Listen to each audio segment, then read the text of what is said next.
Hey, this is Joe here, and I am here to share one of my favorite books for the holiday seasons here, How the Grinch Stole Christmas by Dr. Seuss.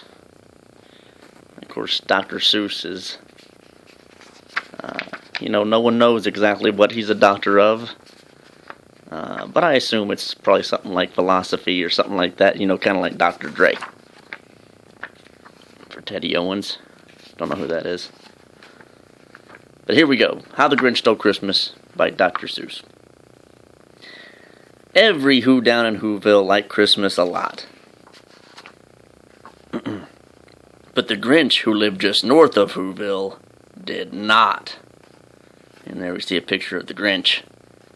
Clearly not happy. I guess the north side of Whoville must be the rough part of town or something, I guess. Anyway, the Grinch hated Christmas the whole Christmas season. Now please don't ask why, no one quite knows the reason. It could be his head wasn't screwed on just right. It could be perhaps that his shoes were too tight. Well, he's not wearing any shoes. So I guess we can rule that out. Anyway, I think that the most likely reason of all may have been that his heart was 2 sizes too small. That's probably a health hazard as well. Probably doesn't do any extended aerobics. But whatever the reason, his heart or his shoes, he stood there on Christmas Eve hating the Whos. And there he is, he's looking down here at the Whoville. And boy, he is just a grouchy old guy, huh? Staring down from his cave with a sour, grinchy frown at the warm lighted windows below in their town, for he knew every Who down in Whoville beneath was busy now hanging a mistletoe wreath. And this is the cool part. This is an actual quote from the Grinch, so I can use my Grinch voice here. "And they're hanging their stockings," he snarled with a sneer. "Tomorrow is Christmas, it's practically here." Then he growled, and his Grinch fingers nervously drumming, "I must find some way to stop Christmas from coming." For tomorrow, he knew, all the Who girls and boys would wake bright and early, they'd rush for their toys, and then, oh the noise, noise. That's one thing he hated, the noise. And now, to be fair to the Grinch, I can kind of see where he's coming from here. I mean, look at this. We got, a train with bells on it. Some guy swinging a hammer here. We got various athletic equipment. Looks like some sort of lacrosse or something. Got a guy beating a drum up here. And then this guy, he's opening up. It looks like a woodwind instrument of some sort. So I'm kind of with the Grinch here. This would probably get on my nerves too. So, I can kind of empathize with them a little bit. Then the Whos, young and old, would sit down to a feast. And they'd feast and they'd feast and they'd feast. They would feast on Who pudding and rare Who roast beast, which was something the Grinch couldn't stand in the least. And apparently, it sounds like maybe the Grinch could be a vegetarian here, because he's really mad at the Whos for eating the roast beast. But here we see the big feast going on here, and of course this is all just this is in the Grinch's mind here, because this actually hasn't happened yet. It's not Christmas yet, but it's just what he's thinking of. And then they do something he liked least of all. Every Who down in Whoville, the tall and the small, would stand close together with Christmas bells ringing. They'd stand hand in hand, and the Whos would start singing. And again, I kind of understand where he's coming from. It'd probably be pretty annoying. I mean, you kind of take for granted the Whos have nice voices, but you never know. They could be really high-pitched and annoying. Kind of like, I don't know, Miley Cyrus or something like that. They'd sing and they'd sing and they'd sing, and the more the Grinch thought of this Who Christmas sing, the more the Grinch thought, I must stop this whole thing. And, I assume the Grinch has kind of a rough voice like this, but you never know. He could be kind of like Mike Tyson or something, and then, he looks like he has a big, deep voice, but he actually has a really high voice. So we can try that. Why, for 53 years I've put up with it now. I must stop this Christmas from coming. But how? And here's the Grinch getting ready to have an idea. And then he got an idea, an awful idea. The Grinch got a wonderful, awful idea. I know just what to do, the Grinch laughed in his throat, and he made a quick Santa Claus hat and a coat. Now this is where the story gets a little far-fetched here. I mean, he made a quick Santa Claus hat and a coat. I mean, what does the guy know how to sew and make clothes out of fabric? And where did he get this fabric from? He just had it sitting around? So this story is probably not, not that I thought it was based on fact or anything, but it's kind of going off the rails here a little bit. Anyway, he chuckled and clucked. What a great Grinchy trick! With this coat and this hat, I look just like St. Nick. I think I'm going to go back to the deep voice again. All I need is a reindeer, the Grinch looked around. But since reindeer are scarce, there was none to be found. This is, the Who were probably eating reindeer meat, which would explain why the reindeer are so scarce.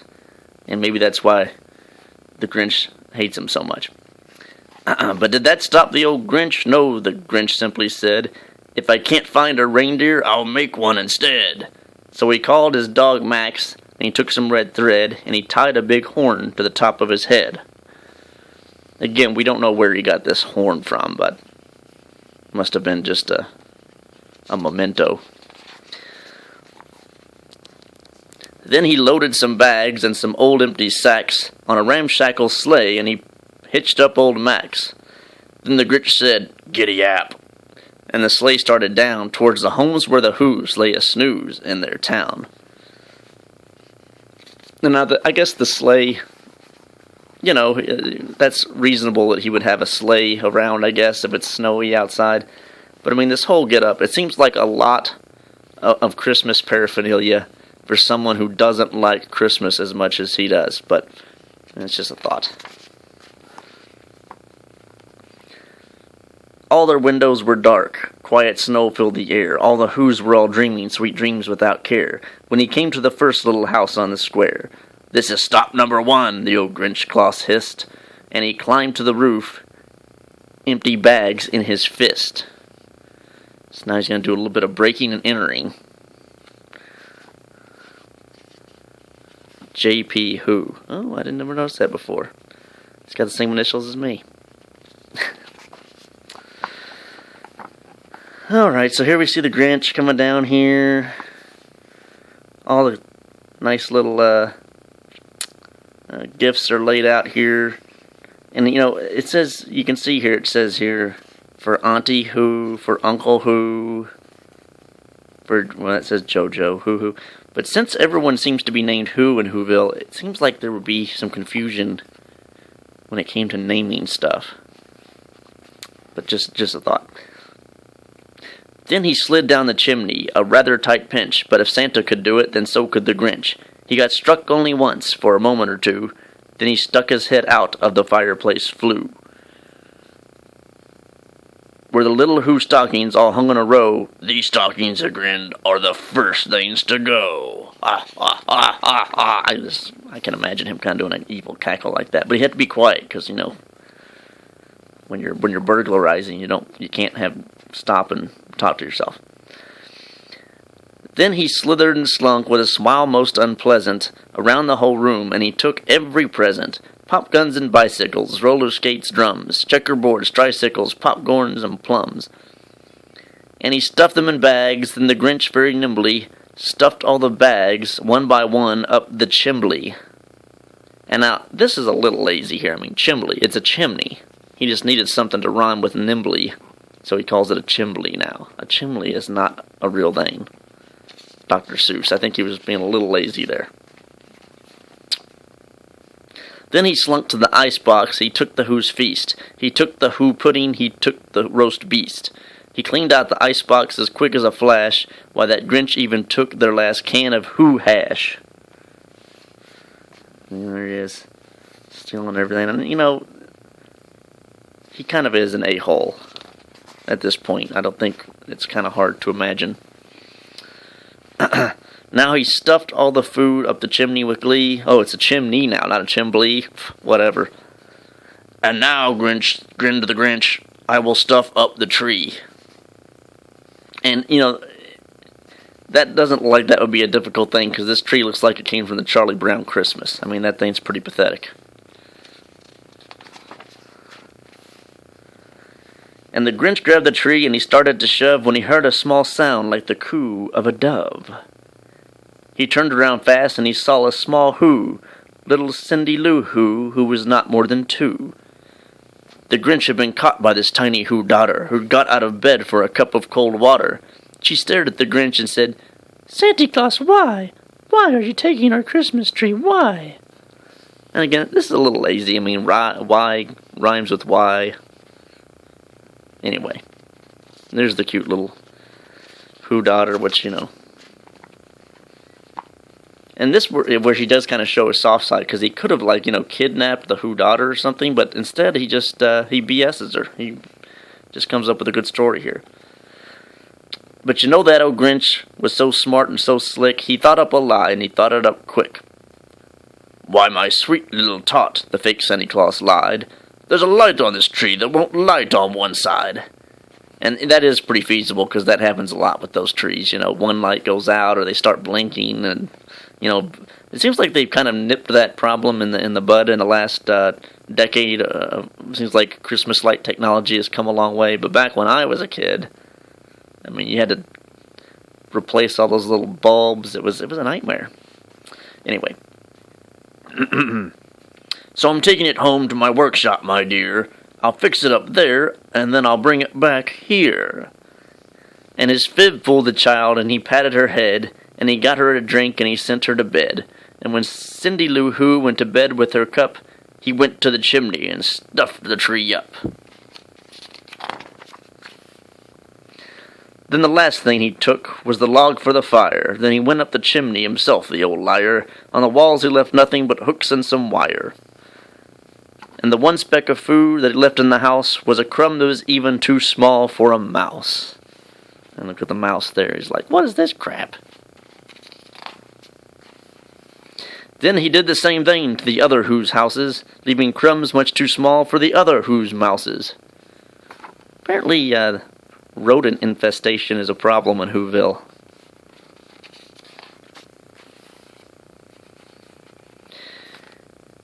It was 15:15 dawn, all the Who's still abed, all the Who's still a snooze when he packed up his sled. 15:15 dawn. I know it's Christmas, but come on. Kind of sleeping a little late there in Whoville. Packed it up with their presents, the ribbons, the wrappings, the tags and the tinsel, the trimmings, the trappings. And look at the poor, I don't know, now, how can this dog possibly pull the sled up the hill here? I mean, come on. I feel poor, you know.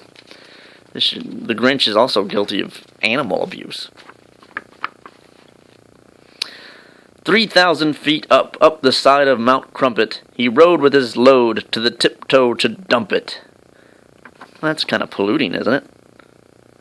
Pooh-pooh on the Who's, he was grinchily humming. They're finding out now that no Christmas is coming. They're just waking up. I know just what they'll do. They'll hang their mouths open in a minute or two. Then the Who's down in Whoville will all cry boo-hoo. He really is a Grinch. That's a noise, grinned the Grinch, that I simply must hear. So he paused, and the Grinch put a hand to his ear. And he did hear a sound rising over the snow. It started in low, then it started to grow.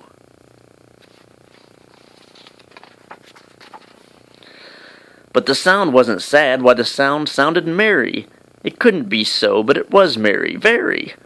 He stared down at Whoville. The Grinch popped his eyes, then he shook. What he saw was a shocking surprise.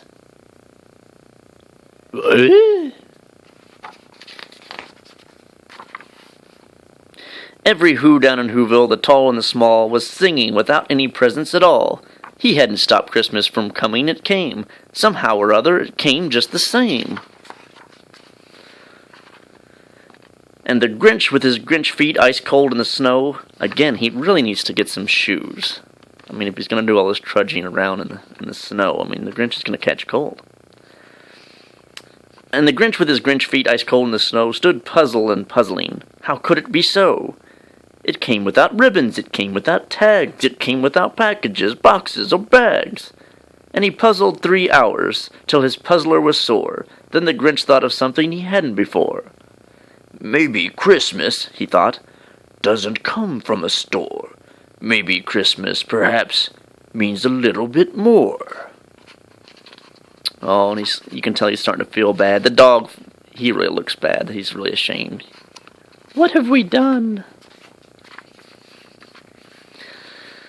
And what happened then? Well, in Whoville they say that the Grinch's small heart grew 3 sizes that day. And it was only 2 sizes too small in the first place, so now it's actually a little oversized, which I don't know if that's a good thing or a bad thing, but and the minute his heart didn't feel quite so tight, he whizzed with his load through the bright morning light, and he brought back the toys and the food for the feast. And so you can see he's cruising down the hill here. And this actually doesn't look safe at all. I mean, the sled's going down the mountain here. There's trees in the way, and he's just going to go just careening into Whoville. It's going to be a complete disaster. And I think the dog's trying to slow it down, but I mean, come on. But although the dog did prove to be unusually strong when he was on the way up, I guess.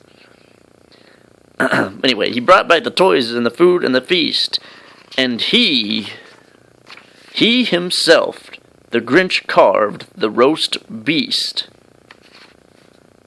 Huh. So now he's going to eat meat. Well, I think the moral of this story is obvious if you've been following along.